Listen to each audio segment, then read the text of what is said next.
Find the volume of the solid formed by revolving the region bounded by the curves y equals negative 1 half x plus 2, x equals 0, and y equals 0 around the y-axis. Leave your answer in terms of pi. Well, if we're doing the y-axis, we need to solve u for x. So that's going to be step number 1. Y equals negative 1 half x plus 2. Solve for x is going to have me subtracting 2 first. So that gets me y minus 2 equals negative 1 half x. Let's multiply both sides by negative 2. Multiply both sides by negative 2, so that's distributed property. Negative 2y plus 4 is going to equal x. So let's write it out that way. Okay? Happy day, happy day, happy day. So basically the picture that we're getting is going to be this equation, right?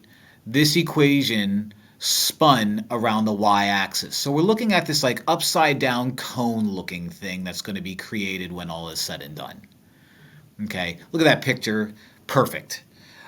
So what do we care about? Well, we care about the fact that we're shutting this down at 0, and we need to find what this guy is going to be up here, which I already know, because that guy up there is going to be 2. That's my y-intercept. So my limits are going to be 0 and 2.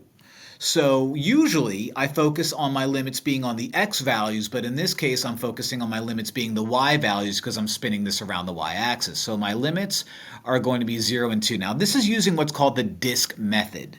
The disk method says we take our limits and we integrate pi f of x, or in this case f of y, squared dy. You are my new f of y. My limits are going to be a and b, which are 0 and 2, and I'm going to have pi, and I'm going to square everything. So let's set that guy up. Okay, let's rip out the pi.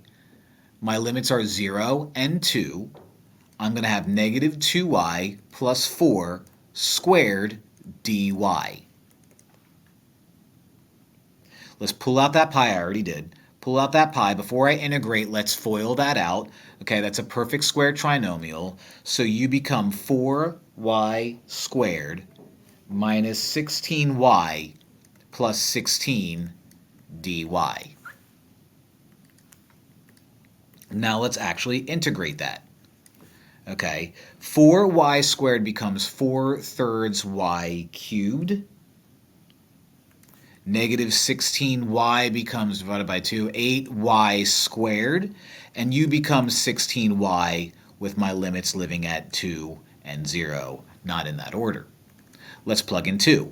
Pi times 4/3 2 cubed minus 8 times 2 squared plus 16 times 2. Now let's use some common sense. 0. Why? Well, if I were to plug in 0 into u, I'd get 0, and then you would be minus 0, and then you would be plus 0, and then timesing pi is still going to be 0, so nothing changes. I'm just left with this guy right here, so it's going to involve me simplifying stuff.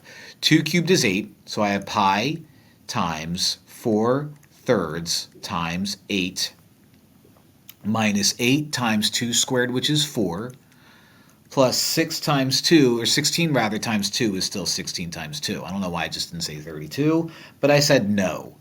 You become pi over, not yet, sorry, jumping the gun.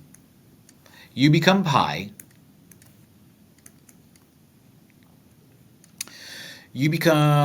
what is that, 32 over 3 minus, oh, no way. 32 plus 32, so you guys cancel out, and you become 32 pi over 3, which is D. Isn't that fun?